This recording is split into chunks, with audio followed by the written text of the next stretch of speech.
Hello and welcome to this video with a conversation about how we prepare the soil for our plants. Maybe this will be a completely new way of thinking for you, or you may say we've been doing this for years. Just let me know in the comments below.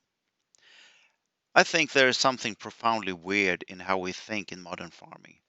If you take a look at this picture of how the plant root system develop in an undisturbed environment, it is obvious that the root system goes very deep. Many plants actually grow way further down below ground than their presence above the ground. So one would think that we would prepare the soils for the plants to develop this way. But we do not. For some reason, we instead completely massacre a shallow layer on top with a plow.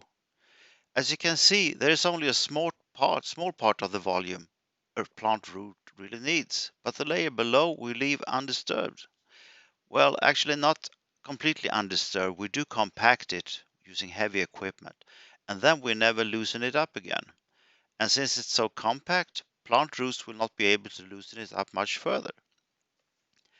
So we end up with a profile where biology has been completely massacred in a shallow top layer. The microbial life will suffer severely from the lack of living roots during long parts of the growing season. The earthworms will be reduced in numbers since we kill most of them. The beneficial mycorrhiza or the fungal root system, it cannot exist without living roots, and the compaction in the pan just below the plow will make it really hard for the roots to go through it. Actually, it's a bit funny how we spend so much money on tractors, equipment, diesel, and drivers to basically create a soil profile that has nothing to do with how a plant really grows. So, can we do this another way?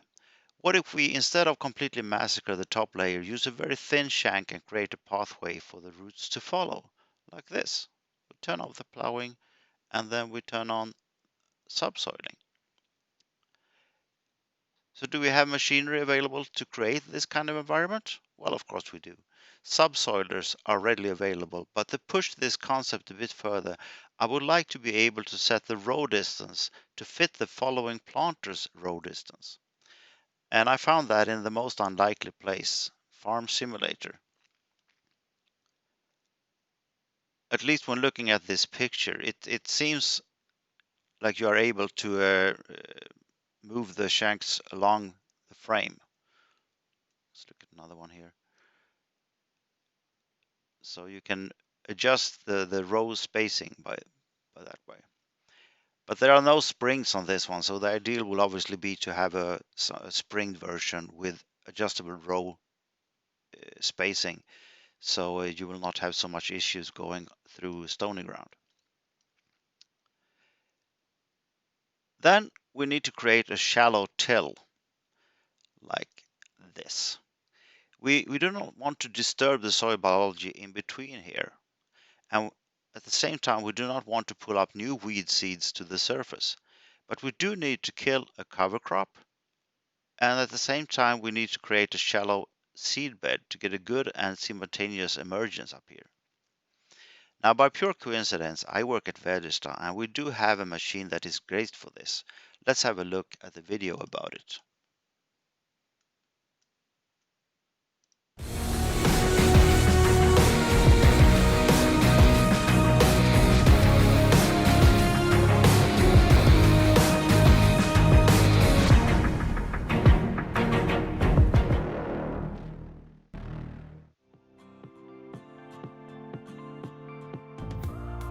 The greatest advantages with the cross-cutter disc is that it can create a very good seedbed on a shallow depth.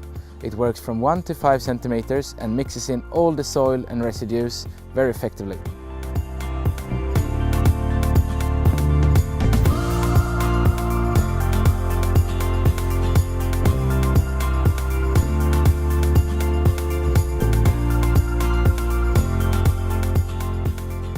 The new disc has a curvy shape and is 11 centimeters wide to be able to cut through both stubbles and residues and cover crops, but also to make a very intensive mixing on a shallow depth.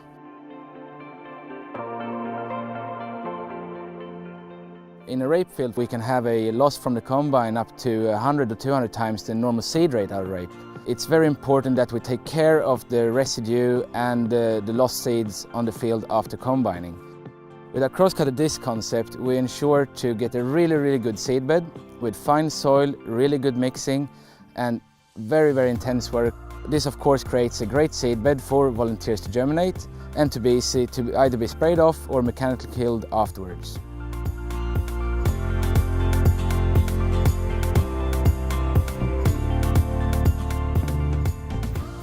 The intensive cutting and mixing capabilities makes the cross-cutter disc an expert in eliminating standing cover crop. The result after one pass will be a finished seedbed and mechanically killed cover crop where the residues turned into mulch ensures a fast breakdown process of the crop. The versatile disc cultivator Väderstad Carrier equipped with cross-cutter disc creates ultra-shallow tillage providing benefits in several tasks on your farm. Whether it's cover crop termination, creating stale seedbed in oilseed rape, grain and small seed stubbles, or even seedbed preparation in cultivated or ploughed land, the cross-cutter disc delivers the finest result.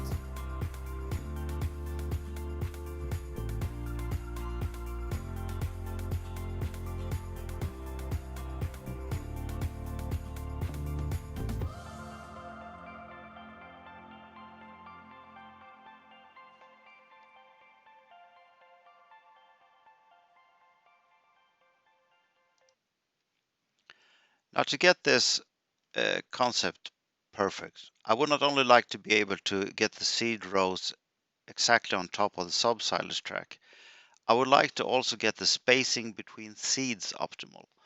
I work as a service specialist on the Väderstad Tempo planter, and this machine would be absolutely perfect for this. It can adjust the row units sideways, and it has an exceptional precision when it comes to seed spacing.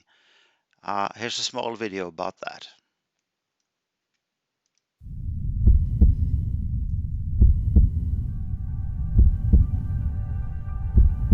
On April the 12th, 2017, the high-speed planter, Väderstad Tempo, set a new world record by planting 502 hectares of maize in 24 hours.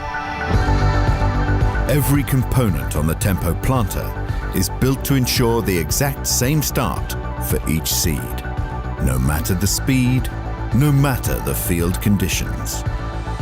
The heart of the Tempo planter is the unique patented Tempo seed meter with PowerShoot technology.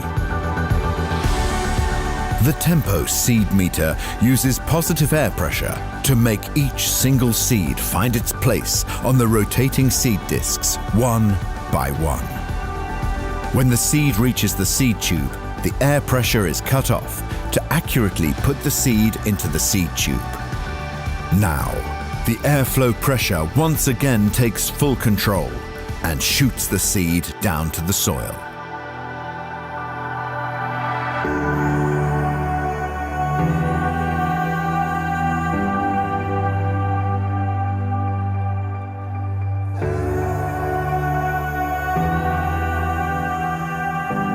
Since PowerShoot takes full control of the seed all the way down to the soil, gravity, vibrations and slopes are removed from the equation.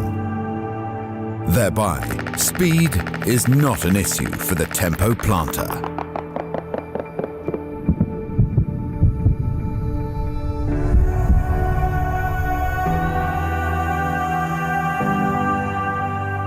Leaving the short seed tube, each seed is gently received by a stop wheel. This ensures perfect seed placement at selected planting depth. This is PowerShoot, the key to high-speed planting.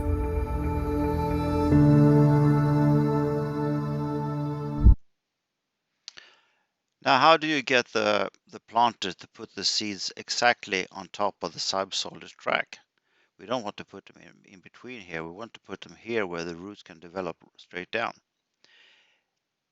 The solution would be to record the run with the subsoiler in the tractor's GPS and then use the same file when you are planting. You may also need to use an RTK precision correction signal to get the precision that you want. And hopefully this will create the perfect condition for the plants. When spring arrives, I will test this in a small scale and see how it works out. So let me know your thoughts about this in the comments below. Maybe you have experience from planting rapeseed with a subsoiler and can show some pictures of the root development. Hope you enjoyed this video and thanks for watching.